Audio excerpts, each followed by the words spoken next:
Les gars, on est à l'IBC Boxing Club, on vient d'assister à la conférence de presse de Bakary Samaké à l'approche de son combat du 18 avril en première partie du concert de Gazo. Dans cette vidéo, vous allez avoir l'interview de Gazo, de William Gomis et à la fin, celui de Bakary Samaké. Restez jusqu'à la fin, pensez à mettre un like si ce n'est pas déjà fait, abonnez-vous à la chaîne Karaté Bushido Actu pour plus d'interviews et pour plus d'actu sur les sports de combat. On se retrouve pour l'interview. C'est bon?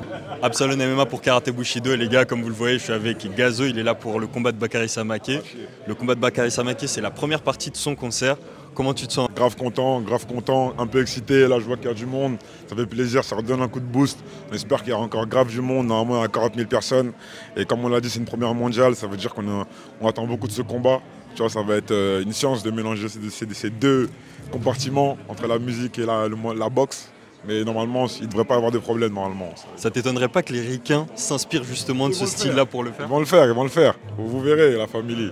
Ils vont le faire. Comment ça s'est passé la connexion entre toi et Bakary Samaké? Franchement, un peu naturellement, parce que maintenant, on a la chance d'avoir un peu les réseaux sociaux.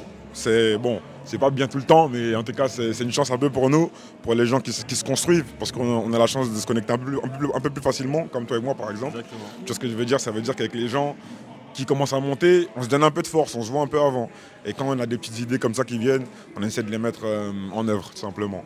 On te voit donner beaucoup de force au monde du sport de combat, etc. Je sais que tu t'entraînes aussi. C'est quoi ton sport du coup? Plus MMA, plus boxe anglaise? Je ne vais pas te mentir, moi j'adore la Muay Thai et la boxe anglaise. Okay. La Muay Thai et la boxe anglaise, c'est ce que j'aime.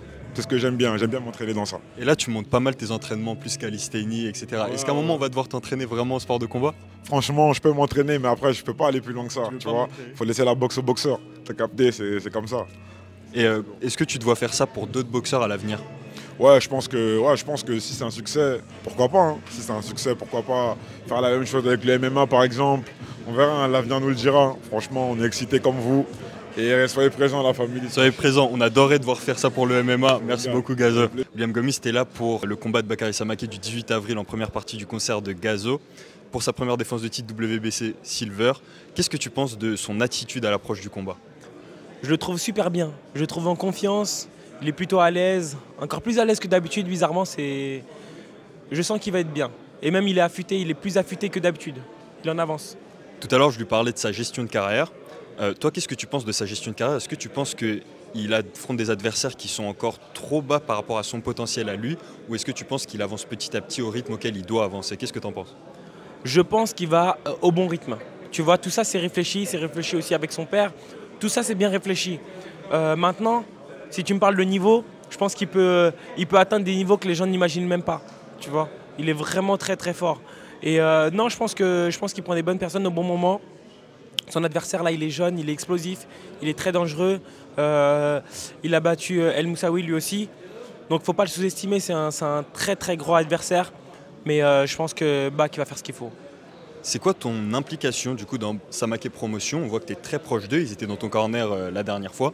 Qu'est-ce qui t'apporte, que ce soit techniquement ou au-delà du sport? Bah écoute, déjà ça fait, je les connais depuis, je ne veux pas te dire de bêtises, mais ça fait presque 10 ans que je les connais. Ça fait hyper longtemps que je le connaissais et je vous dis, il n'avait pas encore tous ces muscles-là, tu vois. Donc non, c'est la famille. Et puis ils m'aident beaucoup aussi pour la boxe anglaise. Voilà, on fait un gros travail avant chaque combat au niveau de mon anglaise, quel coup rentrer, à quel moment. Et voilà, il fait un bon travail avec moi. Est-ce que pour ton prochain combat, tu vas encore une fois répéter ce processus avec Samaké Promotion et rester avec eux pour l'entraînement de ce prochain combat? Ou est-ce qu'il va y avoir une petite prise de distance pour se concentrer plus sur le grappling? C'est quoi ton approche? Non, il n'y aura pas de changement au niveau de mon entraînement avec Issa. On va même en rajouter. Et on va rajouter aussi encore plus de sol. Donc c'est tout simplement toujours plus, tout en plus. Tu vois, donc là, je me retrouve à l'époque où j'avais 16 ans à vouloir faire 3 entraînements par jour. Et je pense que ça m'a amené jusque-là. Et maintenant, voyons où ça va m'amener maintenant. Bon, on sent l'enthousiasme, en tout cas, tu as envie de retourner dans la cage. Du coup, on te demande quand est-ce qu'on peut te revoir dans la cage de l'UFC? Je pense que ça va pas tarder. Voilà, on a demandé à ce que ça soit rapidement. Je pense que ça va pas tarder. J'ai dit que je pouvais être prêt à n'importe quel moment. Je reste pas loin de mon poids. On peut voir que je suis plus gros comme j'étais avant. Je prenais beaucoup de poids. Maintenant, je fais attention et je me tiens prêt à tout moment. Donc ça peut arriver vite. Est-ce que tu as un dernier mot pour le combat de Samaké? Bah écoute, si j'ai un mot à dire, c'est j'espère que les gens vont être branchés parce que ça va être incroyable avec Gazo qui va être là juste derrière. Et on va avoir un beau spectacle de Bakary juste avant. Ça annonce un banger. Merci beaucoup. Merci à toi. Toujours un plaisir, William. Absalon MMA pour Karaté Bushido. Aujourd'hui, on a le plaisir d'être avec Bakary Samake. Il va faire sa première défense de titre WBC Silver. Ce sera le 18 avril pour la première partie du concert de Gazo. Bakary, comment ça va? Salut ton frérot. Tu avais dit que ta dernière préparation, c'était la plus dure. Comment tu te sens par rapport à celle-ci? Celle-ci, frère, c'est elle la plus dure finalement. Okay. J'ai fait une préparation sous jeûne, Ramadan, préparation. C'était différent, vraiment différent, mentalement, spirituellement. Et ça m'a servi, ça m'a fait du bien. Je me suis recentré sur moi-même. Ça m'a montré plein de choses, tu vois. Il y a de plus en plus d'engouement autour de toi, autour du nom Samake. Le projet Samake Promotion, c'est quoi la finalité de ce projet? Samake, c'est l'héritage. C'est l'héritage. Comme on est une famille de boxeurs. Mon oncle Sundialo Bakayoko, il a affronté Mohamed Ali. Mon père il était boxeur, mon grand-père était boxeur. Et c'est un honneur que ce soit moi qui tiens tout ça sur ses épaules, tu vois. Voilà, Samake Promotion, Samake, pour ceux qui connaissent. J'avais eu la chance de parler lors de ton dernier combat avec quelques petits Tavil. Il m'avait dit que tu étais un peu leur mentor à tous en termes de... Aujourd'hui, est-ce que dans Samake Promotion, il y a des petites pépites sur lesquelles vous aimeriez mettre la lumière? Bien sûr.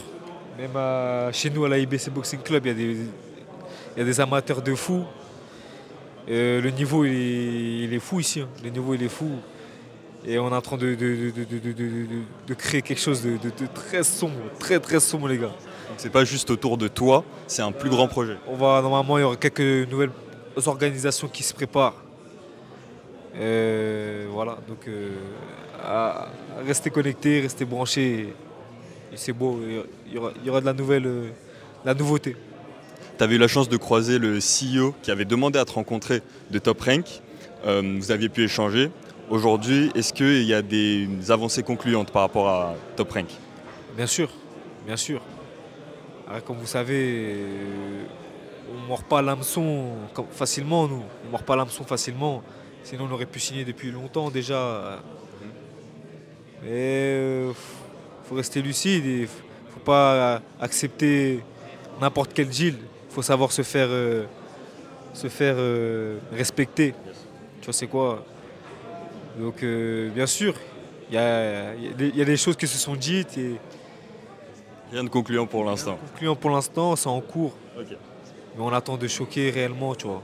Et du coup, c'était à l'occasion d'un de tes entraînements aux États-Unis. En MMA, on a cette, puisqu'on est Karaté Bushido, on aime bien mettre en lien les disciplines. En MMA, on a cette question où on se dit, est-ce qu'il faut vraiment aller à l'étranger pour progresser? Est-ce qu'en boxe anglaise, tu penses que la question ne se pose même pas? Il faut absolument aller aux États-Unis, par exemple. Ouais, t'es obligé, je pense. Ouais. Et qu'est-ce que tu trouves chez eux que tu ne trouves pas ici? Bah, déjà, chez eux, frérot, pour les sparring, il y a de tous les styles, tu vois. Tu as une préparation, tu as un combat à préparer. Tu veux te préparer avec des Mexicains, tu as des Mexicains. Tu te prépares avec des Russes, il y a des Russes, il y a de tout. Il y a de tout en fait, tu vois. C'est-à-dire qu'ici, là-bas, c'est vraiment l'école de la boxe. Il y a tous les styles. Tu trouves ce que tu veux. Donc voilà, il y a les meilleurs coachs, il y a les meilleurs combattants. Et tu peux avoir ta chance n'importe quand. Là-bas, c'est American Dream, tu peux rencontrer n'importe qui. Comme ça, c'est voilà, ouais, c'est ça. Ok, bah justement en parlant de ça, là ton adversaire c'est la première fois qu'il va combattre à l'extérieur de l'Afrique du Sud. Qu'est-ce que tu penses qu'il t'apporte lui en tant qu'adversaire? Ce qu'il va m'apporter, c'est qu'il va me faire briller. Il va me faire briller. C'est un bon adversaire, un bon client. Mais grâce à lui, il va me faire briller encore plus. Il va me faire briller encore plus parce qu'il a un nom quand même, il a un petit nom. C'est un bon combattant, du coup il y aura de l'engagement. Et quand je vais montrer au public que frère, il arrive à rien, ils vont comprendre qu'il y a un monde qui me sépare de moi et eux, tu vois. Justement, je pense que tu as une des meilleures gestions de carrière. En boxe anglaise, il y a souvent cette culture américaine de la gestion de carrière. Les gens critiquent un peu en France du fait que tu avances petit à petit. Mais est-ce que tu peux nous dire qu'est-ce que tu vois au bout de ta carrière? J'ai une bonne gestion de carrière, mais encore une fois, j'y mets les adversaires que j'ai pris à mes débuts de carrière. C'est des risques. C'est-à-dire qu'à 18 ans, 17 ans, tu fais un titre WC IBF Youth et tu prends Lucas Bastida. Là, Lucas Bastida, il enchaîne les KO. C'est des mecs durs que j'ai pris. J'ai pris des mecs durs de A à Z. Julio Alamos, des mecs de 1m95, il fait une allonge de fou.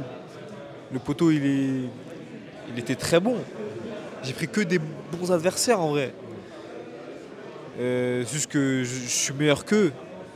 Mais c'est les risques. Parce que si t'es pas prêt mentalement et t'es pas mature pour affronter ces mecs-là, que eux, ils combattent, ils mettent leur vie.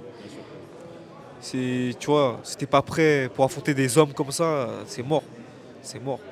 Malgré la gestion de carrière, tu as quand même des choses à prouver. Et ce que tu prends, c'est pas des adversaires simples. C'est pas des adversaires simples. Il faut être prêt pour affronter ces adversaires-là que j'ai pris. Il faut être prêt. Eh ben, merci beaucoup, Bakary. Je te souhaite le meilleur pour le 18 avril.